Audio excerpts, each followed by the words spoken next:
Hello everyone, welcome to foundation classes. My name is Amit. चलिए आज के सेशन को स्टार्ट करते हैं। आज का जो हमारा सेशन है, इसमें हम ईवीएस की जो टॉपिक वाइज सीरीज है उसका टॉपिक नंबर 4 करने वाले हैं, जिसमें हम जीव जंतुओं के बारे में पढ़ेंगे। देखिए, आपको अच्छे से पता है आपका जो एग्ज़ाम है 20 अगस्त को है। आपके 4 to 5 डेज बचे हैं आपके पास। तो आज का जो हमारा सेशन है, इसमें मैं 2011 से लेकर 2023 तक आपके जितने भी जीव जंतुओं से रिलेटेड क्वेश्चंस आए हैं ईवीएस में, मैं उनको डिस्कस करने वाला हूं। तो ये सेशन आपके लिए मोस्ट इंपॉर्टेंट है। आप इन क्लासेस को बिल्कुल भी स्किप मत कीजिएगा। हो सकता है आज की जो क्लास है थोड़ी लेंदी हो, लेकिन इतना 100% कन्फर्म है, आपका एक सिंगल क्वेश्चन भी इस क्लास से बाहर नहीं जाने वाला है। तो अगर आप चैनल पर न्यू हैं तो चैनल को सब्सक्राइब कर लीजिए, ताकि आपकी कोई भी क्लास मिस ना हो। तो चलिए आज के सेशन को स्टार्ट करते हैं। स्टार्टिंग में मैं आपको कुछ थ्योरी बताऊंगा, ताकि आपकी रिपीट हो जाए एक बार थ्योरी। देन उसके बाद हम 50+ जो क्वेश्चंस हैं उनको डिस्कस करेंगे। तो देखिए, सबसे पहले हम पढ़ने वाले हैं हाथियों के बारे में, यानी कि एलिफेंट के बारे में। ये आप देख सकते हैं इमेज के अंदर। तो देखिए, एक बड़ा हाथी एक दिन में 100 kg से ज़्यादा पत्ते खा सकता है।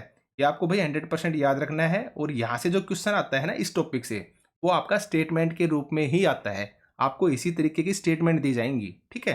तो कितना खा सकता है? 100 kg, ठीक है। हाथी दिन में केवल 2 से 4 घंटे ही सोता है। मोस्ट इंपॉर्टेंट है, पूछा जा चुका है आपका। हाथी को पानी और कीचड़ में खेलना अच्छा लगता है। गर्मी लगने पर हाथी अपने कान हिलाकर हवा करता है, ठीक है। आगे देखिए, मोस्ट इंपॉर्टेंट है आपका, ये भी पूछा जा चुका है। हाथियों में झुंड में केवल हथनियां और बच्चे ही रहते हैं। याद रखना है भाई आपको, मोस्ट इंपॉर्टेंट है, आ चुका है सीटेट में, ठीक है। झुंड की सबसे बुजुर्ग हथनी ही झुंड की नेता होती है। आ चुका है ये भी आपका, ठीक है। आगे बढ़ते हैं।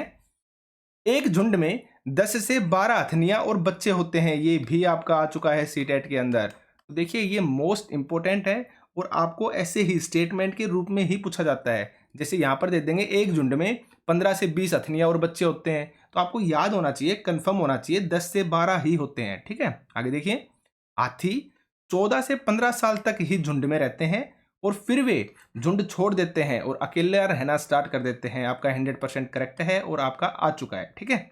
आगे देखिए, हाथी परेशानी आने पर एक दूसरे की मदद करते हैं और अपने बच्चों की देखभाल और सुरक्षा के लिए एक दूसरे का साथ देते हैं, ठीक है। इनको याद रखना। आप आगे बढ़ते हैं। आगे देखिए, आप चूहों में देखिए, ये आपका चूहा है, आप देख सकते हैं अच्छे से। तो चूहों में देखने की क्षमता कम, परंतु सूंघने और छूने तथा स्वाद वाली जो क्षमताएं होती है ना, वो बहुत ही तीव्र होती हैं। आपको याद रखना है भाई, मोस्ट इंपॉर्टेंट है। आपको स्टेटमेंट में रूप में दे दिया जाएगा, अब चूहों में देखने की क्षमता बहुत अधिक होती है, तो आपको पता होना चाहिए अधिक नहीं होती, कम होती है। परंतु सूंघने, छूने और स्वाद वाली जो क्षमताएं हैं वो बहुत ही तीव्र होती हैं, ठीक है। आगे बढ़ते हैं। अब देखिए आप, पक्षी, छिपकली, मगरमच्छ के छोटे छोटे छेद जैसे कान होते हैं। यानी कि इनके कान होते हैं जो दिखाई नहीं देते हमें, जिनकी मदद से वो सुनते हैं। जैसे ये पक्षी है, अब यहाँ पर आपको इसका कान नहीं दिखाई दे रहा होगा, ठीक है। इसी तरीके से मगरमच्छ है, ये इसकी आंखें हैं लेकिन कान आपको दिखाई नहीं देगा। इसी तरह ये क्या है, आपकी छिपकली है, इसकी भी आंखें आपको दिखाई दे रही हैं लेकिन कान आपको दिखाई नहीं देगा। लेकिन इनके कान होते हैं जो हमें दिखाई नहीं देते, जिनकी मदद से ये सुनते हैं। आपको याद रखना है। आगे बढ़ते हैं। जानवरों की खाल पर जो डिजाइन बने होते हैं वे होते हैं जानवरों के शरीर पर बाल होने के कारण, ठीक है। आगे देखिए, मोस्ट इंपोर्टेंट है, ये आपका सीटेट में पूछा जा चुका है। जिन जानवरों के कान बाहर दिखाई देते हैं उनके शरीर पर बाल होते हैं और वे बच्चों को जन्म देते हैं। याद रखना है भाई। देखिए, इनको याद रखने की मैं आपको एक ट्रिक बताता हूँ। जैसे हम मनुष्य हैं तो नॉर्मल सी बात है, हमारे कान क्या है, हमें दिखाई देते हैं ना, और हमारे शरीर पर क्या है, बाल भी होते हैं, नॉर्मल सी बात है। और क्या करते हैं हम, बच्चों को जन्म देते हैं, ठीक है। तो आप इस तरह से याद रखिए, जिन जानवरों के कान बाहर दिखाई देते हैं उनके शरीर पर बाल होते हैं और वे बच्चों को जन्म देते हैं। जिन जानवरों के कान बाहर दिखाई नहीं देते उनके शरीर पर बाल भी नहीं होते और वे क्या देते हैं, वो अंडे देते हैं। दोनों स्टेटमेंट आप याद रखना, ठीक है। याद रखने का तरीका मैंने आपको बता दिया है। आगे बढ़ते हैं।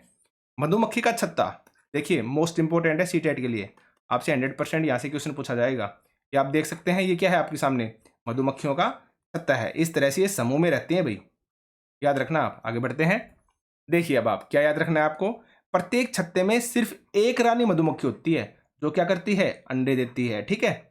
आगे देखिए, छत्ते में कुछ नर मधुमक्खी भी होती हैं जो छत्ते के लिए कुछ खास काम नहीं करती। यहाँ से 100% आपका पूछा जाता है और पूछा जा चुका है क्वेश्चन 3 से 4 बार। अब छत्ते में कुछ होती हैं नर मधुमक्खियां और जो छत्ते के लिए काम नहीं करती हैं, ठीक है, याद रखना आप। छत्ते में कर्मी मधुमक्खी काम करने वाली होती है, यानी कि कर्मी मधुमक्खी का मतलब ही क्या होता है आपका, काम करने वाली मधुमक्खी, ठीक है। ये दिन भर काम करती हैं। शहद के लिए फूलों का रस ढूंढने का काम भी यही करती हैं। जब किसी मधुमक्खी को रस मिल जाता है तो वे किसी तरह का क्या करती हैं, बाकी मधुमक्खियों को बताने के लिए कि रस कहाँ पर है, क्या करती हैं, एक खास तरह का डांस करती हैं, यानी कि नाच करती हैं, ठीक है। आगे बढ़ते हैं। मधुमक्खियों की तरह चींटियां भी समूह में रहती हैं। आप यहाँ पर डायग्राम में देख सकते हैं चींटियां हैं और ये क्या कर रही हैं, ये समूह में रहती हैं, एक साथ मिलकर रहती हैं, ठीक है। रानी चींटियां ही अंडे देती हैं। सिपाही चींटी बिल का ध्यान रखती हैं और काम करने वाली चींटियां भोजन ढूंढकर बिल तक लेकर आती हैं। याद रखना इन स्टेटमेंट को आप, ठीक है। आगे देखिए, दीमक और ततैये भी इसी तरह से समूह में रहते हैं। ये आपका दीमक हो गया भाई, और ये क्या है आपका, ततैयों का जो छत्ता होता है ना वो है। तो आपको याद रखना है कौन कौन सी, आपकी चींटियां, मधुमक्खियां, उसके बाद दीमक और आपके ततैये, ये सारे कैसे रहते हैं, आपके समूह के अंदर रहते हैं, ठीक है। और ये क्वेश्चन पूछा जा चुका है, आपको याद रखना है, ठीक है। आगे बढ़ते हैं। टीथ, अब देखिए आप दांतों के बारे में पढ़िए। गाय के आगे के दांत छोटे होते हैं पत्तों को काटने के लिए। आप देख सकते हैं ये गाय के दांत हैं आगे के, ठीक है। और ये कैसे हैं, आपको दिखाई दे रहे होंगे ना, ये छोटे दांत हैं, ठीक है। और ये किस लिए होते हैं, पत्तों को काटने के लिए। और गाय के पीछे के दांत चपटे व बड़े होते हैं, क्यों, क्योंकि उन पत्तों को या उन घास को क्या करने के लिए, दबाने के लिए, ठीक है। तो आप याद रखना इन चीजों को। आगे बढ़ते हैं। गिलहरी के दांत हमेशा बढ़ते रहते हैं। दांतों से काटने और कुतरने के कारण इनके दांत घिसते रहते हैं। आप देख सकते हैं ये आपके सामने गिलहरी है और ये क्या है, इसके दांत आपको दिखाई दे रहे होंगे, ठीक है। तो ये क्या करते हैं, हमेशा बढ़ते रहते हैं। और आपको साथ में याद रखना है गिलहरी और साथ में आपको चूहा भी याद रखना है। इन दोनों के जो दांत है ना वो हमेशा बढ़ते रहते हैं दांतों से काटने और कुतरने के कारण, ठीक है। आगे बढ़ते हैं। बिल्ली के दांत नुकीले होते हैं जो मांस को फाड़ने व काटने के काम आते हैं। आप यहां पर देख सकते हैं, ठीक है। बिल्ली के दांत कैसे होते हैं, आपके नुकीले होते हैं जो मांस को फाड़ने और काटने के काम आते हैं। आगे बढ़ते हैं। सांप के दांत होते तो नुकीले हैं लेकिन वह अपने शिकार को चबाकर नहीं खाता।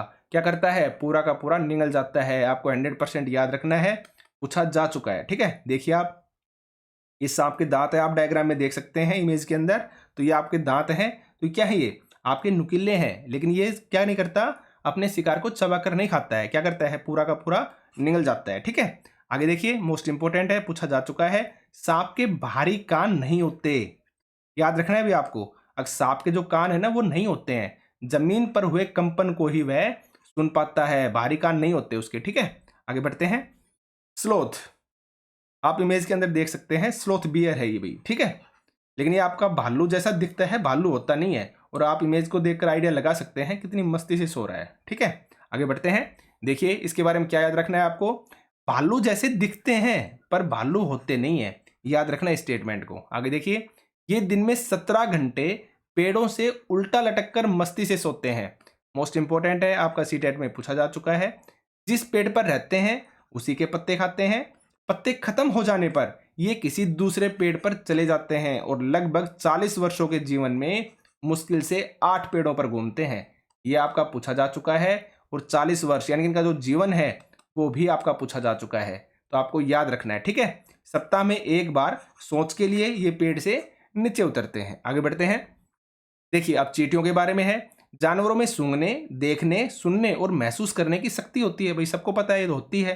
कोई जानवर मीलों दूर से शिकार को देख सकता है, कोई हल्की से हल्की आहट को भी सुन लेता है, कोई अपने साथी को सूंघकर पहचान लेता है। अब जो नेक्स्ट है वो मोस्ट इंपोर्टेंट है, पूछा जा चुका है। देखिए आप, कुछ नर कीड़े मकोड़े अपनी मादा कीड़े की गंध से उसकी पहचान कर लेते हैं, जैसे रेशम का कीड़ा।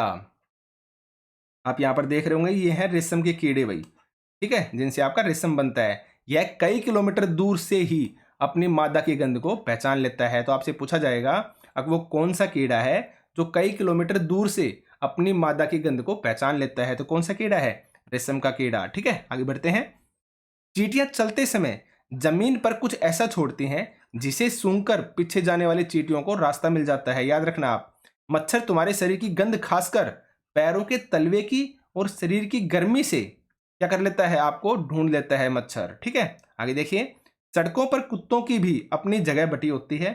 एक कुत्ता दूसरे कुत्ते के मल मूत्र की गंध से जान लेता है कि उसके इलाके में बाहर का कुत्ता आया हुआ है। ठीक है, आगे बढ़ते हैं।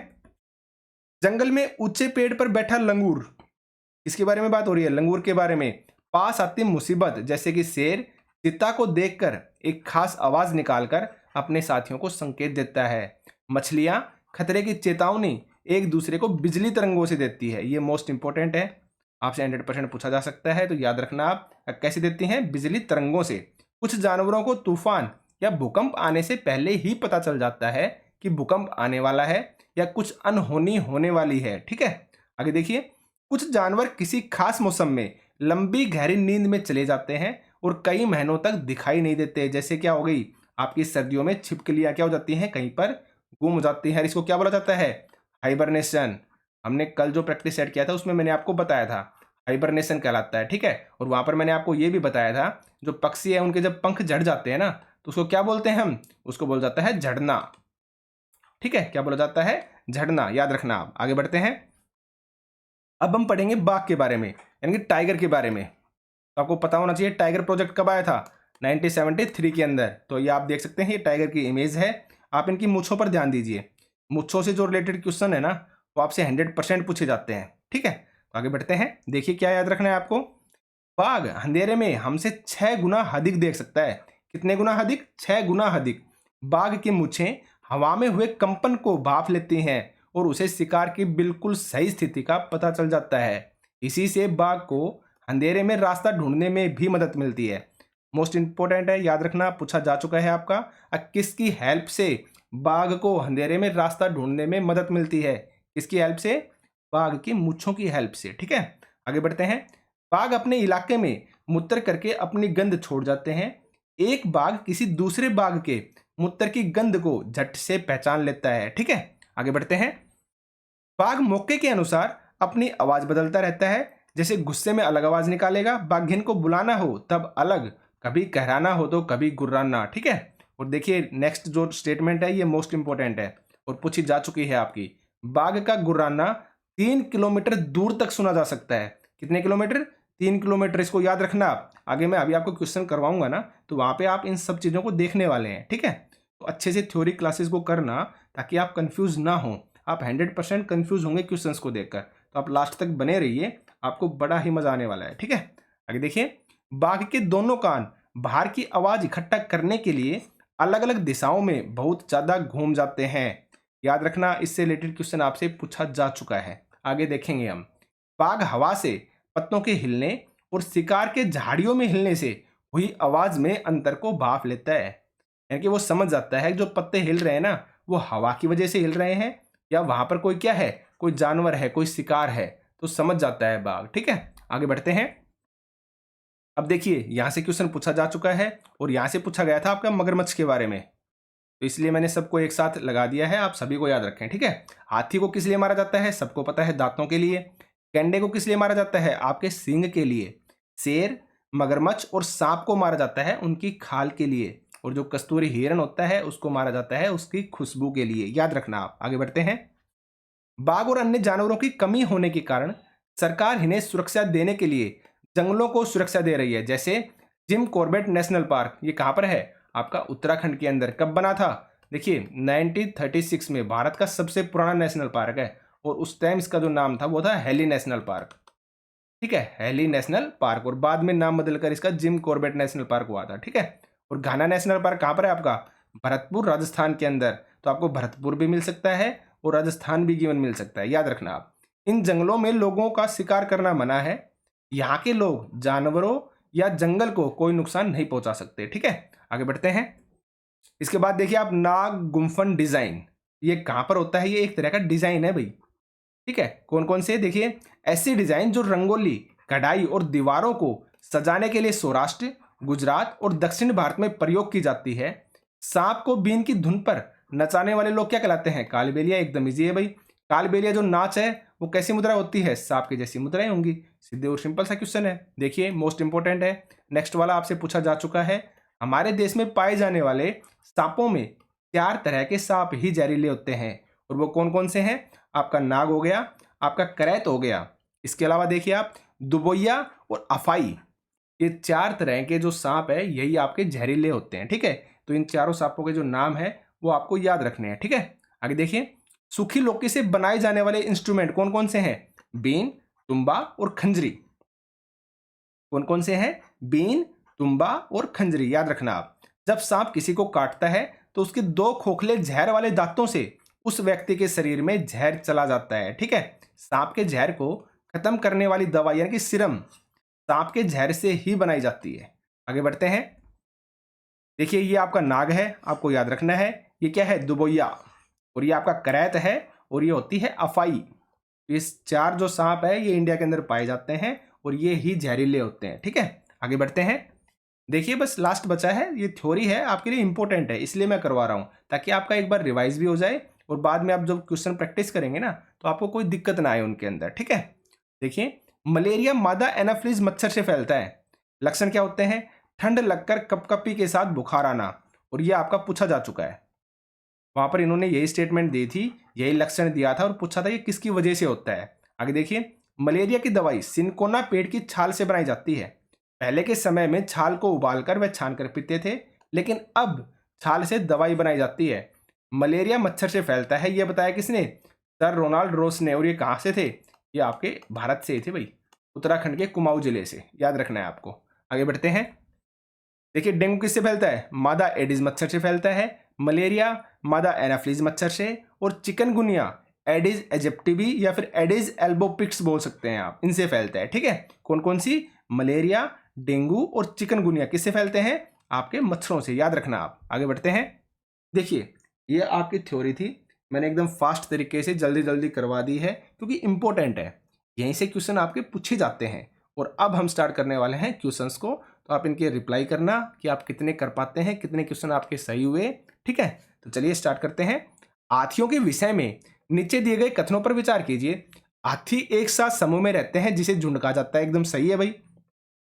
हाथियों के झुंड में केवल अथनियां और बच्चे ही रहते हैं, ये भी आपकी करेक्टमेंट सही है। ठीक है, हाथियों के झुंड में कितनी भी मादा हाथी अपने बच्चों के साथ रह सकती है? गलत है भाई, हमने बताया था ना 10 से 12 ही रहते हैं झुंड में, और यहां पर बोल दिया कितनी भी, तो इसलिए गलत हो गया।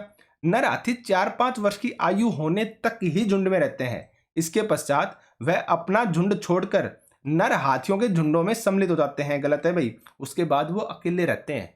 ठीक है, दूर दूर घूमते हैं और अकेले ही घूमते हैं। तो आपका करेक्ट आंसर क्या होगा? यहाँ पर ए और बी, देखिए आप कहां पर है, इनके आंसर नंबर सी। आगे बढ़ते हैं, स्लोथ के विषय में निम्नलिखित विषयों पर विचार कीजिए। देखिए आप, स्लोथ लगभग 20 घंटे वृक्ष से उल्टे सिर लटक कर मस्ती से सोता है। गलत है भाई, कितने घंटे सोता है आपको याद होना चाहिए, 17 घंटे, तो गलत हो गया ना। स्लोथ जिस वृक्ष पर रहता है उसी के पत्ते खाकर अपना पेट भरता है, इसे कहीं और जाने की आवश्यकता नहीं होती है, ये आपका करेक्ट है भाई। ठीक है, आगे देखिए, स्लोथ की आयु लगभग 20 वर्ष, गलत हो गया ना। कितने वर्ष होती है? मैंने बताया था आपको 40 वर्ष होती है, और इतने समय में केवल 2 वृक्ष हों। गलत है भाई, कितने वृक्ष बताए थे मैंने? 8 वृक्ष, तो ये भी क्या हो गया आपका? गलत हो गया। तो करेक्ट आंसर क्या हो गया? सिर्फ और सिर्फ नंबर सेकंड यानी कि बी। तो देखिए यानी कि केवल बी, तो करेक्ट आंसर क्या होगा? Answer number D. आगे चलते हैं, घाना नेशनल पार्क किस राज्य में स्थित है? आप देख सकते हैं कहां पर है, आपका राजस्थान के अंदर, एकदम इजी है भाई। आगे चलिए, यह उत्तराखंड का एक स्थान है तथा यह एक महत्वपूर्ण पर्यटन स्थल है। यह अरण्य बाग के संरक्षण से संबंधित है, इस जगह की पहचान कीजिए। तो उत्तराखंड के अंदर देखना है आपको वाल्मीकि पार्क, गलत है भाई, ये आपका कहां पर है? बिहार के अंदर, याद रखना है आपको। दुधवा पार्क आपका कहां पर है? यूपी के अंदर। और बक्सा पार्क कहां पर है आपका? पश्चिम बंगाल के अंदर। तो बचा क्या? Jim Corbett national park. कब बना था? 1936 में। उस समय नाम क्या था आपका? हेली नेशनल पार्क, आपको याद रखना है। ठीक है, आगे बढ़ते हैं, मधुमक्खियों के बारे में नीचे दिए गए कथनों पर विचार कीजिए। प्रत्येक छत्ते में एक रानी मक्खी होती है जो अंडे देती है, एकदम करेक्ट स्टेटमेंट है, हम कर चुके हैं। एक छत्ते में केवल कुछ नर मक्खियां होती हैं, ये भी आपका सही है, वहां पर गिवन था कुछ ही होती हैं। आगे देखिए, नर मक्खियां छत्तों के लिए बहुत महत्वपूर्ण होती है। गलत है भाई, हमने वहां पे पढ़ा था ये कुछ खास काम नहीं करती, तो महत्वपूर्ण नहीं है भाई। छत्ते में अधिकांश मक्खियां श्रमिक मक्खियां ही होती हैं, ये भी आपका सही है। आगे देखिए, नर मक्खियां शहद के लिए फूलों का रस एकत्रित करती हैं। गलत है भाई, कौन करती थी? आपकी श्रमिक करती थी, नर वाली नहीं करती थी। तो करेक्ट आंसर क्या होगा आपका? ए, बी और नंबर डी। ठीक है, तो कहां पर है देखिए आप, ए बी डी, यानी कि आंसर नंबर बी। आगे चलते हैं। केंचुओं को किसानों का मित्र माना जाता है, इसके लिए निम्नलिखित में से उचित कारणों को चुनिए। देखिए आप, केंचुए जिस खेत में रहते हैं वहां की मृदा में छेद बनाकर उसे पोली बना देते हैं। एकदम करेक्ट स्टेटमेंट है भाई। केंचुओं द्वारा बनाए गए छेदों से मृदा को वायु और जल आसानी से प्राप्त हो जाते हैं, ये भी आपका सही है। आगे देखिए, केंचुए खरपतवार को खाते हैं जिससे मुख्य फसल को सुरक्षा मिलती है, ये आपका गलत है भाई। ये खाते नहीं है, ये सुरक्षा नहीं करते हैं, ठीक है, ये खाद बना देते हैं बस। आगे देखिए, केंचुए मृत पत्तियों और पौधों को खाते हैं, केंचुओं के मल मृदा को अधिक उपजाऊ बनाते हैं, ये भी आपका सही है। तो करेक्ट स्टेटमेंट क्या हुई आपकी? ए, बी और डी। देखिए कहां पर है, यानी कि आंसर नंबर बी। आगे बढ़ते हैं। जिम कॉर्बेट राष्ट्रीय उद्यान किस राज्य में स्थित है? देखिए कितनी बार ये क्वेश्चन पूछा जा चुका है आपका। तो करेक्ट आंसर क्या आएगा आपका? Answer number D. एकदम इजी है। आगे बढ़िए। नीचे दिए गए जीवों पर विचार कीजिए। आपका घड़ियाल हो गया, कौवा, बतख, मछली और कछुआ।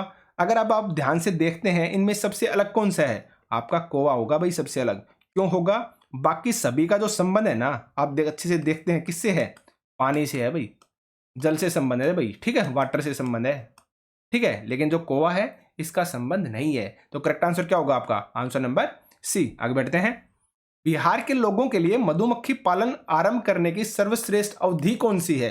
तो देखिए आप अच्छे से पता है, अक्टूबर से दिसंबर तक हम पढ़ चुके हैं। जो अनिता खुशवाहा है उस चैप्टर में पढ़ा था हमने ये, ठीक है। आगे देखते हैं।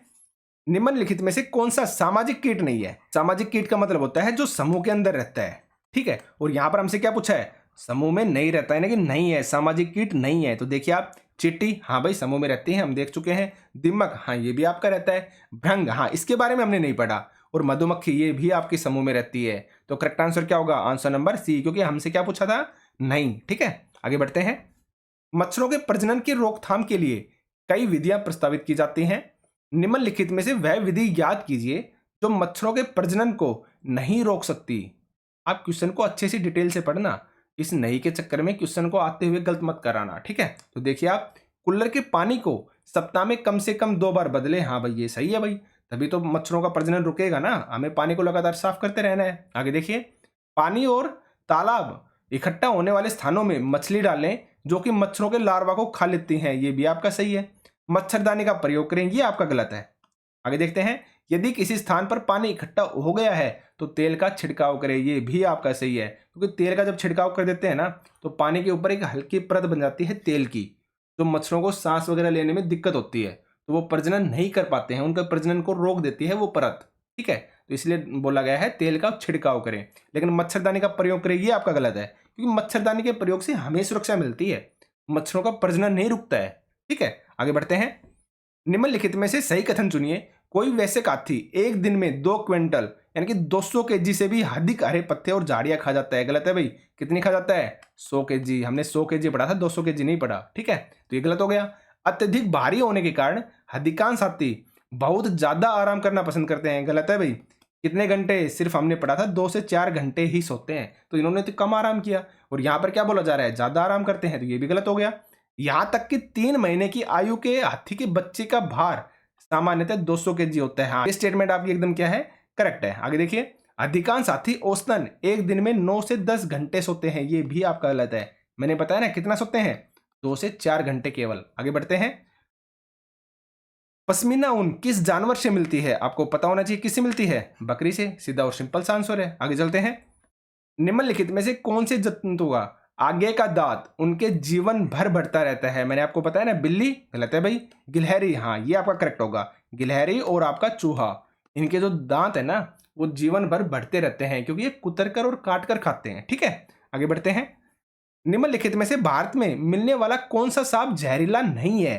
देखिए नहीं है पूछा है, और इस स्टेटमेंट को आप याद रखना, मोस्ट इंपॉर्टेंट है, ये आपसे पूछा भी जाएगा ये क्वेश्चन दोबारा, ठीक है। रसल वाइपर, जिसको बोलते हैं दुबोइया, ठीक है। तो ये तो आपका जहरीला है, तो आप इन नाम को भी याद रखना।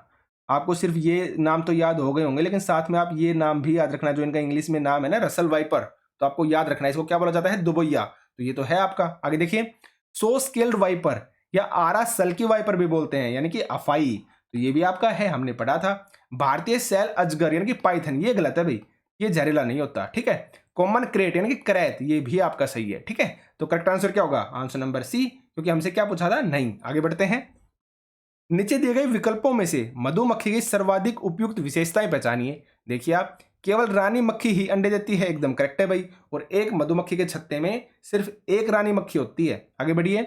नर मक्खी की कर्मी के रूप में कोई विशेष भूमिका नहीं है, ये भी एकदम सही है, क्योंकि हमने वहां पे पढ़ा था इनकी कोई खास भूमिका नहीं होती, तो स्टेटमेंट करेक्ट हो गई। सभी मादा मक्खी अंडे देती हैं, गलत है भाई। सिर्फ और सिर्फ जो नर रानी मक्खी है ना, वही क्या देती है? आपकी अंडे देती है। आगे देखिए।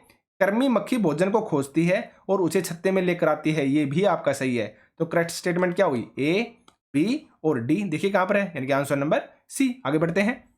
रोनाल्ड रोज को 1902 में चिकित्सा के क्षेत्र में नोबेल पुरस्कार किस शोध करने के लिए मिला था? तो हमें अच्छे से पता है, डेंगू मच्छर के लिए, गलत है भाई। मलेरिया मच्छर के लिए, एकदम करेक्ट स्टेटमेंट है। और मैंने आपको बताया था रोनाल्ड रोज किसके लिए? मलेरिया के लिए, आपको याद रखना है, ठीक है। आगे बढ़ते हैं। सांप के जहरीले दांतों को क्या कहा जाता है? कसक, गलत है भाई। विषदंत, जिसे हम बोलते हैं फैंग, ये आपका करेक्ट स्टेटमेंट होगी भाई, याद रखना आप, ठीक है। आगे बढ़ते हैं।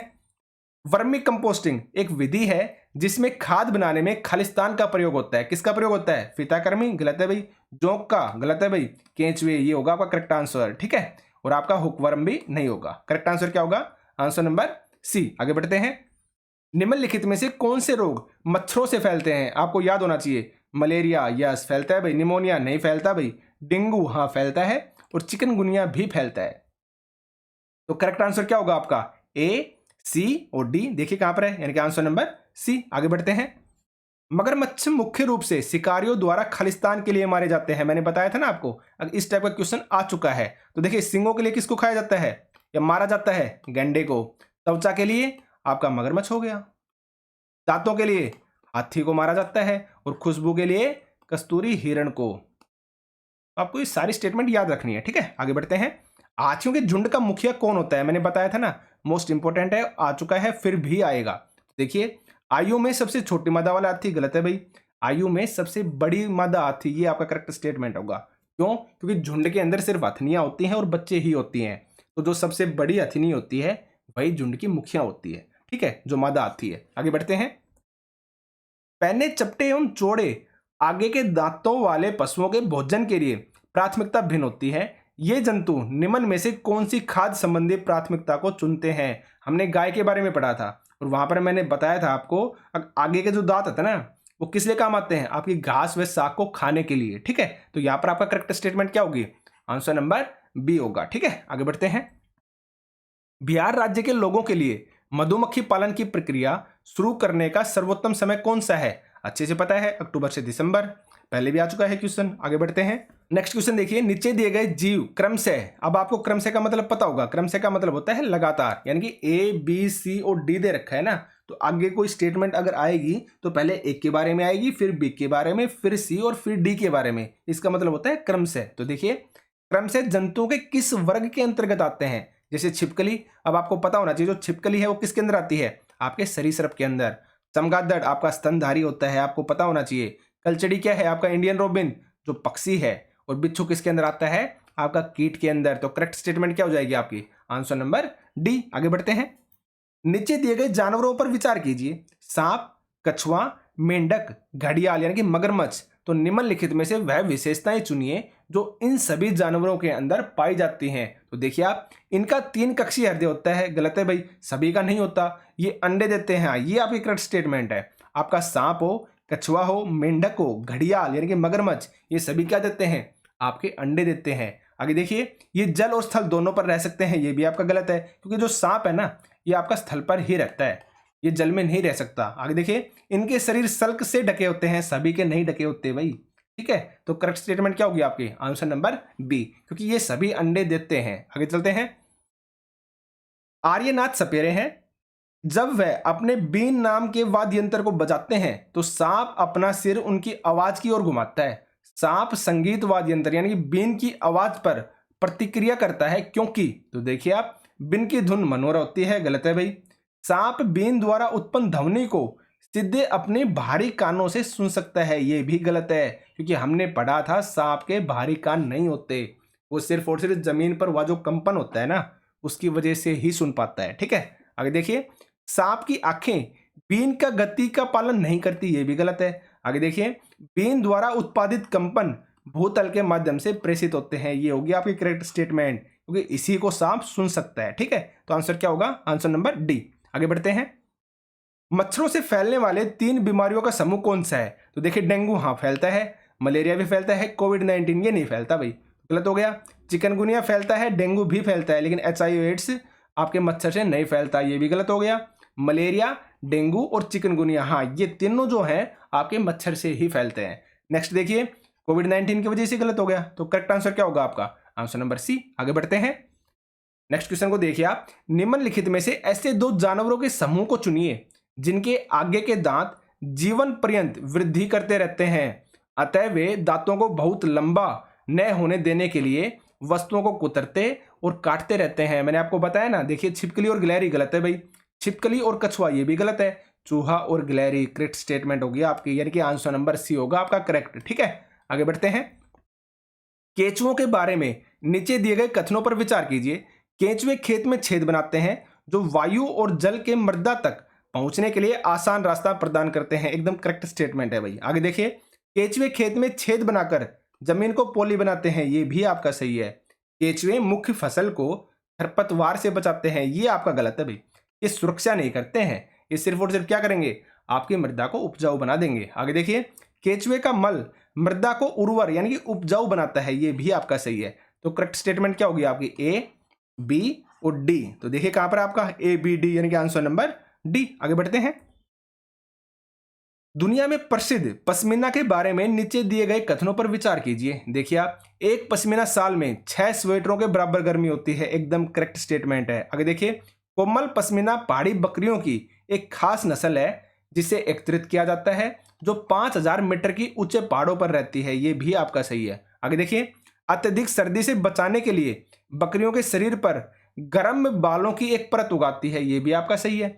पतले बालों को बकरियों के शरीर से काटने के पश्चात मशीनों के द्वारा बुनाई की जाती है, ये आपका गलत है, क्योंकि जो पश्मीना शाल बनती है ना, उसमें कभी भी मशीनों से बुनाई नहीं होती, आपको हाथ से बुनाई करनी पड़ेगी।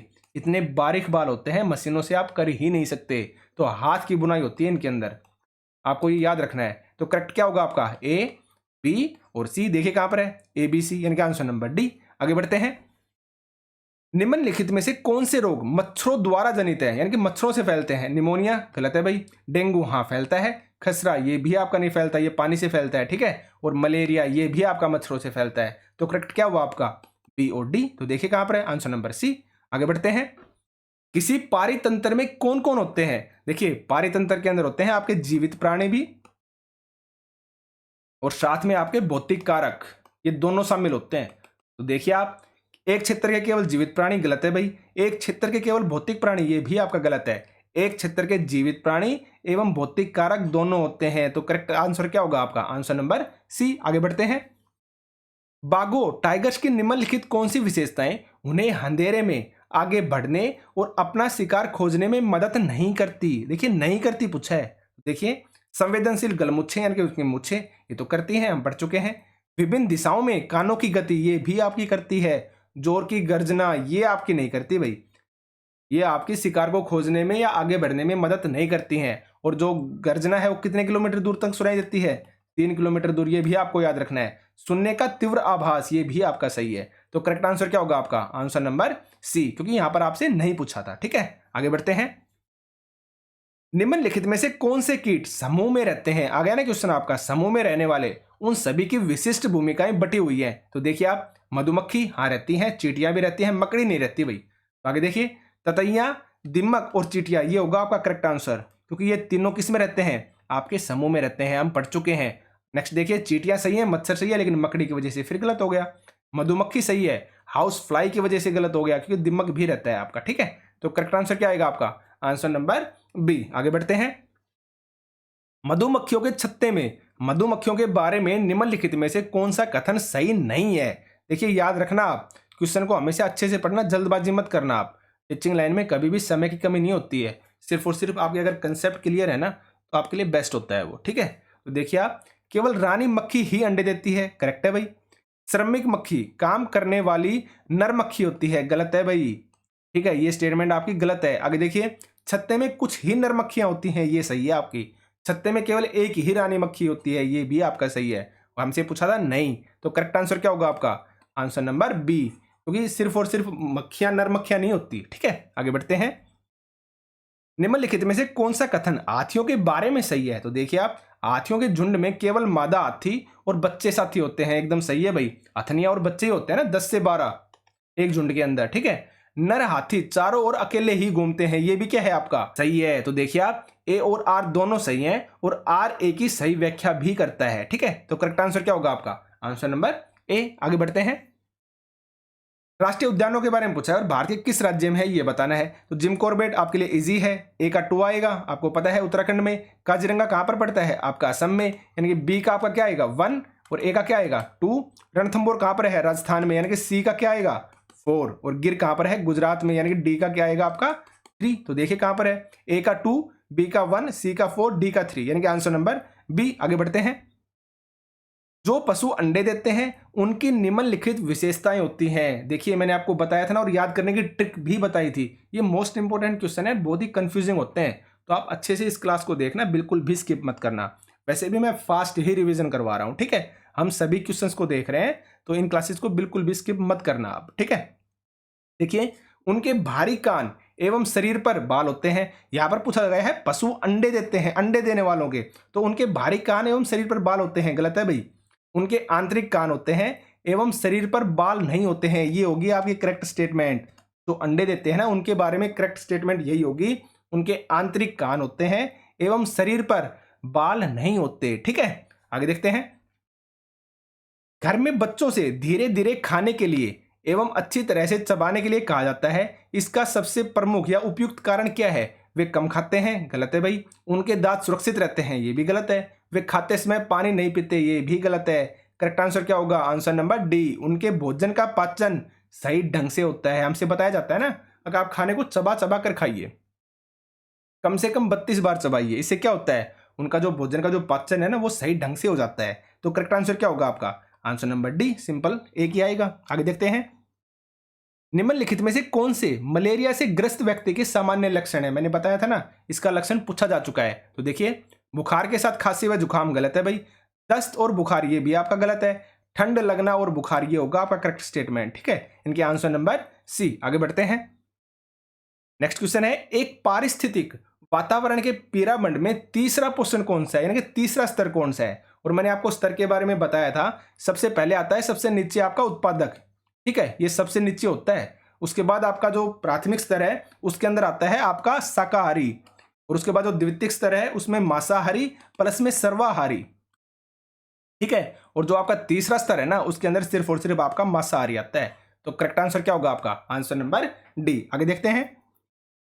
बाघ के बारे में सभी सही तथ्यों को पहचानिए। देखिए नेक्स्ट क्वेश्चन, देखिए, बाघ के बारे में सभी सही तथ्यों को पहचानिए। बाघ की मूछें उन्हें अंधेरे में गति करने तथा शिकार को ढूंढने में मदद करती हैं, एकदम सही है भाई। बाघों के कान अलग अलग दिशा में हिल सकते हैं, ये भी आपका सही है। बाघ की दाढ़ 5 किलोमीटर दूर तक सुनाई देती है, ये गलत है भाई। मैंने आप बताया था कितना किलोमीटर?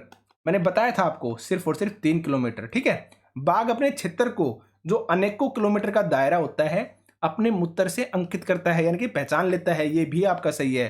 तो करेक्ट आंसर क्या होगा आपका? ए, बी और डी। देखिए कहां पर है, यानी कि आंसर नंबर सी। आगे बढ़ते हैं।